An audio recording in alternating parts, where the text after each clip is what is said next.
seperti itu. Nah, dalam hal penggunaan dana, input outputnya apa itu? Penggunaan dana output. Tadi kan katanya efisiensi harus dilihat input dan outputnya kan?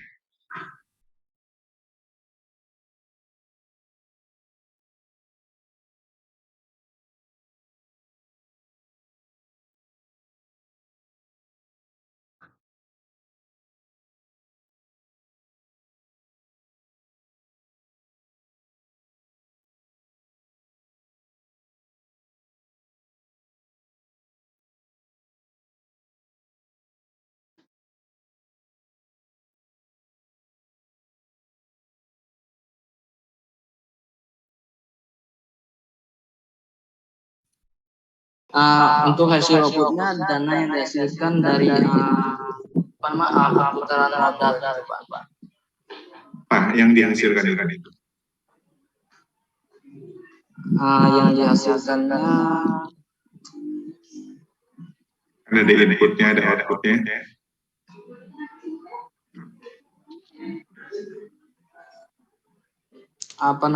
Pencapaian para pekerja, Pak, hasil outputnya, Pak.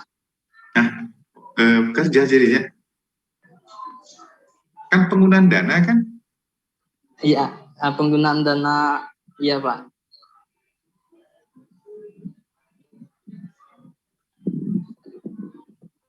Efisiensi penggunaan dana.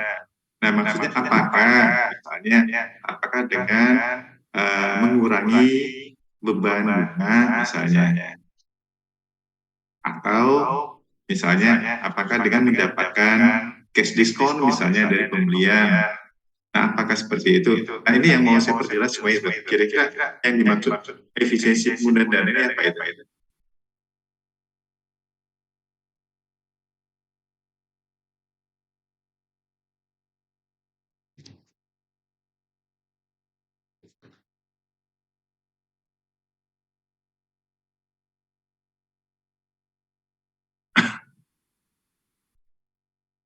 Atau di sini kan ada rasio perputaran utang kan, atau piutang kan? Rasio perputaran piutang, ya. Ada rasio perputaran. Kalau receivable turnover kan? Nah, maksudnya apa di sini?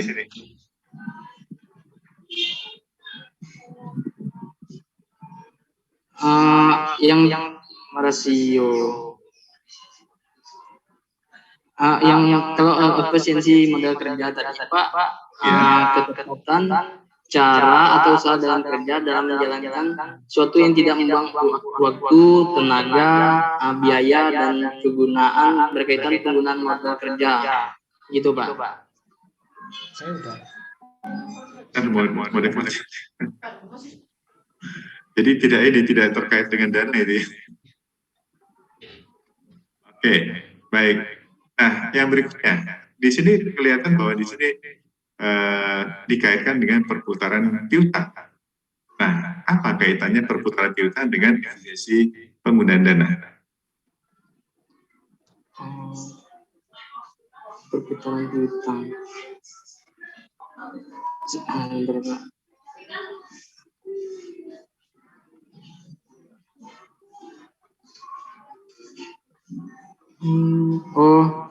Perputaran piutang sama efisiensi dana. Perputaran piutang suatu perusahaan yang menunjukkan besarnya piutang yang dihasilkan besarnya piutang, gitu, Pak. Kaitannya dengan efisiensi dana di penggunaan dana.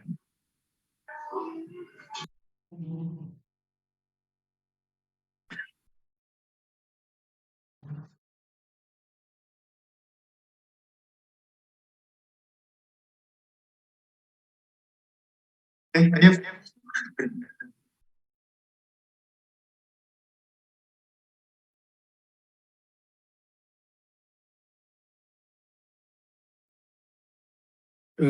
Mas, kayaknya ter-unmute atau gimana? Ter-mute ya, sorry. Iya, Pak. Bisa? Boleh diulang pertanyaannya, Pak? Kaitan ini Balik kaitannya perputaran piutang tadi dengan efisiensi penggunaan dana tadi.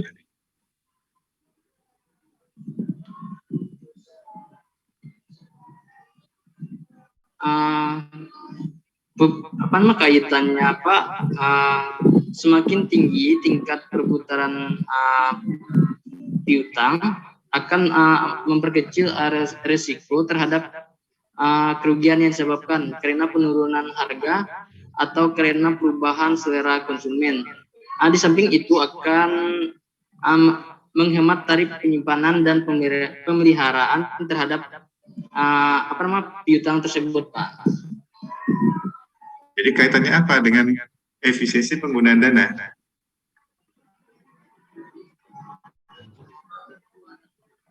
Sepertinya meminimalkan pengeluaran gitu, Pak. Oke. Jadi sebenarnya kalau misalnya turnover, kalau misalnya perputaran piutangnya itu cepat, ya otomatis itu akan lebih hemat, itu kan lebih efisien penggunaan dananya kan. Karena utang cepat jadi kas, otomatis biaya yang terkait dengan dana itu akan lebih efisien ya. Nah, kaitkan ke situ ya. Oke, saya cukup lah. Nanti saya kembalikan ke moderator. Oke, ya, Pak. Terima kasih banyak, Pak. Pak Albertus, silakan ditutup, silakan.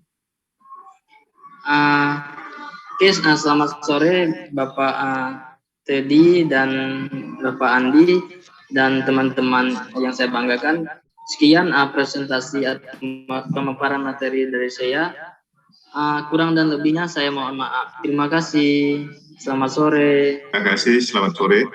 Oke, terima kasih untuk Bapak Ibu dan paling utama Bapak Profesor Teddy Chandra telah bersedia untuk menjadi reviewer kita pada hari ini, dan juga Bapak Ibu yang telah memberikan kesempatannya atau waktunya untuk meluangkan pemaparan materi pada hari ini. Untuk Bapak Ibu, jangan keluar dari Zoom dulu, kita kembali ke main room, dan sesaat lagi kita akan melihat atau menyaksikan pengumuman pemenangan best paper dan presenter. Oke, kita langsung ke main room. Selamat sore Bapak Ibu semuanya. Mari Pak.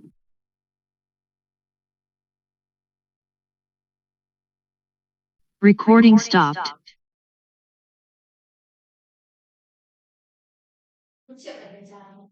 Jadi pertanyaan, seberapa banyak sampel di usaha mikro, usaha kecil, sama usaha menengahnya itu kan jadi penting.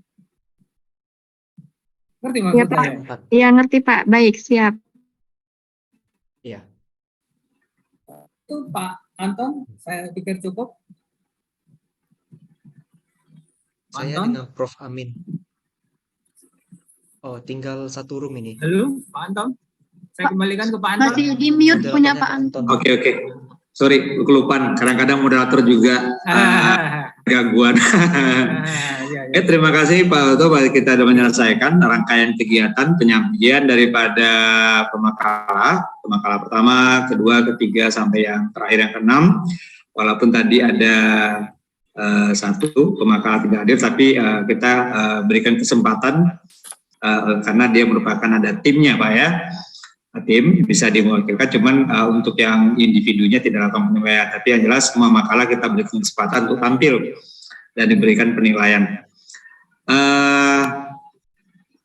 Tadi ada yang berapa hal yang berapa ingin saya simpulkan yang bisa dijadikan sebagai pedoman.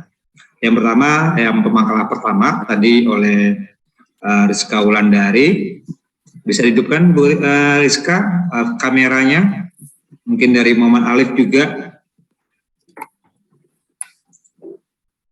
Pak Pristono-nya mana, Riki? Pak Prisnya kemana? Pak Pristiono-nya lagi ada urusan mendarat. Oh gitu, oke. Ya, tadi dari Rizka Wulandari, tadi di saran yang diberikan.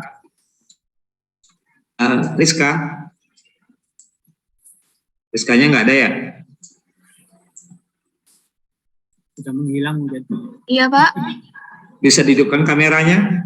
Oh iya Pak. Kita mau closing seremoni sedikit di break room 9.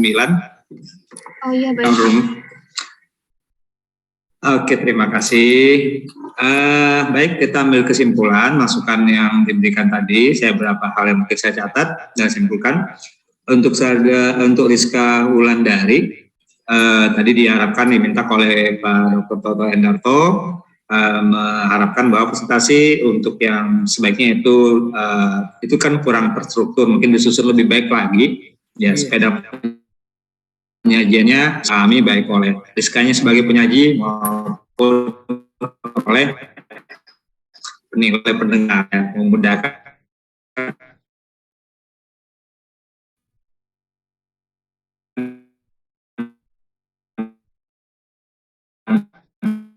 orang apa yang mundur begitu. Oke, itu yang saya catat poin pentingnya. Kemudian dari Yudi Prayoga tadi ditanyakan oleh Pak Toto masalah latar belakang kenapa mahasiswa gitu.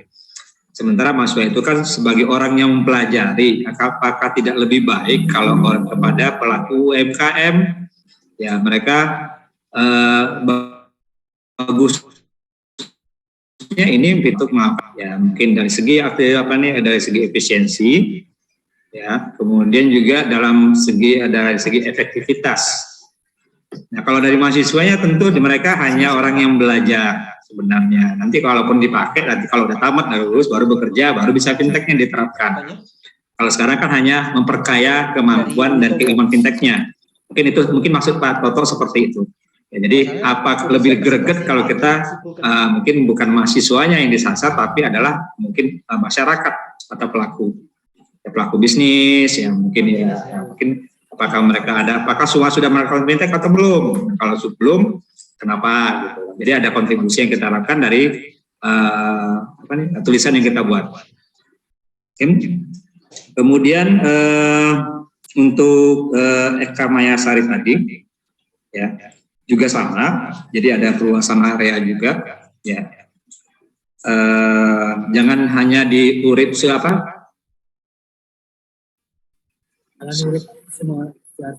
di Harjo ya, karena kan kalau kita pinginnya itu mungkin Pak Toto punya maksud kalau bisa kita tidak hasil kita tidak digeneralisasi pada urip semua Harjo aja gitu. Kalau bisa mungkin ya kenapa nggak Kabupaten Labuan Batu sekalian gitu, ya kan? Jadi kita bisa gunakan hasil kita itu untuk yang lebih luas untuk Labuan Batu. Kalau bisa lebih tinggi lagi mungkin untuk Sumatera Utara, ke Sumatera Utara ya. Ya, Eka. Nah, mungkin untuk skala provinsi. Jadi kita kalau bisa menuju ke wilayah generalisasi yang lebih luas. Jadi kalau sekarang kan hanya terbatas di Jalan Urip Sumodiharjo saja gitu kan hasilnya. Jadi skopnya sempit. Kalau bisa diperluas lagi ya. Ya biar lebih ya istilah Pak Totonya mungkin sampai pinjem dulu greget gitu ya Pak ya. Oke. Kemudian untuk Muhammad Alif Kurniawan, memang agak sulit kita ingin melakukan namanya pemerintah karena mereka biasanya itu ada komando ya, ada komando di atas yang mungkin sulit untuk dibantah karena mereka lebih manut pada atasan. Ya kalau swasta itu mungkin bervariasi ya, macam-macam yang akan kita dapatkan karena mereka bukan turut pada atasannya karena mereka punya aturan di luar atasan. Kalau pemerintah mereka punya aturan baku ya karena mereka pelatihan dan sebagainya. Mungkin itu maksudnya. Kalau pemerintahan itu mungkin agak kaku ya. Jadi apalagi kita tidak bisa mantau hasil kuesioner itu apakah benar dia ngisi atau sembarang ngisi dan lain sebagainya. Kemudian ada hal yang menarik sih sebenarnya karena kita melihat di sana tadi katakan kita meneliti kualitas laporan keuangan pemerintah, tetapi yang jadi dilema itu kenapa sistem informasi akuntansinya justru tidak berpengaruh gitu. Sementara dia laporan keuangan loh. Nah itu juga jadi tatanya, itu harus kita selaku peneliti tentu harus bisa menjelaskan itu dengan baik. Ini laporan keuangan, kualitasnya kita teliti, justru sistem informasi akuntansinya bermasalah gitu. Oke. Nah mungkin kita punya kemampuan untuk mengeksplorasi lebih jauh lagi mengenai hal tersebut. Ya kemudian oleh Pak Pris tadi, ya mungkin karena ini yang menyajikannya adalah dosen. Ya mungkin kita nggak tahu juga tadi karena belum ada pengenalan ya Pak Toto ya. Dan juga tadi pesertanya tadi mahasiswa semua gitu, rupanya dosen ya. Nah Jadi mungkin secara penyajian mungkin agak lebih mungkin bukan agak lebih baik Pak ya, udah baik ya. Udah karena kita udah sama gitu kan. Cuman mungkin ada beberapa mungkin yang bisa dilihat oleh Pak Toto, mungkin ada kekurangan yang harus ditambahkan ke dalam penelitian tersebut sehingga menjadi lebih baik lagi. Begitu juga yang terakhir tadi juga merupakan bimbingannya dari Pak Kristiono juga, yaitu Siti Arnita. Terus pada prinsipnya sama, ya. Karena di satu orang yang membimbing itu tentu alur ceritanya itu sama, Pak. Kecuali kalau beda-beda ya, seperti Riki Hamdani mungkin tadi Pak itu ya, oleh Pak Yudi Prayoga yang bimbing, maka tadi cara penyajian berbeda. Mungkin itu saja Pak Toto dan peserta yang lainnya. Saya berterima kasih sudah bisa baik Pak Toto maupun peserta sudah berkontribusi pada kegiatan sinesis yang kedua ini. Tadi saya sudah koordinasi dengan panitia penyelenggara sinesis ini, yaitu dari Pelita Indonesia. Kita diminta untuk kembali ke main room ya, untuk mengikuti kegiatan lanjutan penutup. Kemudian tadi ada pesan dari panitia untuk Pak Toto. Ya. Jangan lupa mengisi form penilaian Pak. Siap. Itu saja mungkin dari saya. Mohon maaf kalau ada kekurangan, mungkin ada salah dalam penyajian ya, untuk dalam memimpin dan mengarahkan kegiatan pertemuan pada hari ini. Ya, terlebih kurang saya mohon maaf. Saya sudahi dengan wabillahi taufiq wal hidayah. Wassalamualaikum warahmatullahi wabarakatuh. Silakan mungkin pendapat sambutan mungkin terakhir saya minta dari Pak Toto ya. Saya pikir apa yang disampaikan Pak Anton ini secara garis besar sudah terwakili ya. Tapi sebagai akademisi ya, saya ikut bangga ya. Jadi kualitas penelitian dari mahasiswa kita ini relatif lebih bagus dari waktu ke waktu, dan ini cukup membanggakan. Dan salah satu prestasi yang harus dilihat di highlight itu adalah salah satunya dari dosen pembimbing ya, seperti Pak Kristiono ya. Biasanya seringkali kan memerlukan energi yang luar biasa biasanya untuk proses bimbingan sampai menyelesaikan skripsi. Saya pikir itu sebagai suatu pengorbanan ya untuk kemajuan bangsa dan negara melalui jalur akademisi. Saya pikir itu Pak Anton, terima kasih. Oke, terima kasih Pak Toto dan yang lain-lain. Yang penting kita sudah berani tampil dan itu sudah cukup untuk pertama dan bisa untuk tampil berikutnya. Oke, terima kasih. Assalamualaikum warahmatullahi wabarakatuh. Sampai ketemu di waktu yang akan datang. Assalamualaikum warahmatullahi wabarakatuh. Enggak Pak Toto. Ini info nanti pemenang. Atas lagi tuh Mas. Oh, kurang tahu itu. Harusnya nutup Bu Laila sih. Udah dibuka ditutup Mak. Itu yang selalu saya tanya ke Mas Nur. Itu Pak Sadi ngajarin. Iya betul. Iya.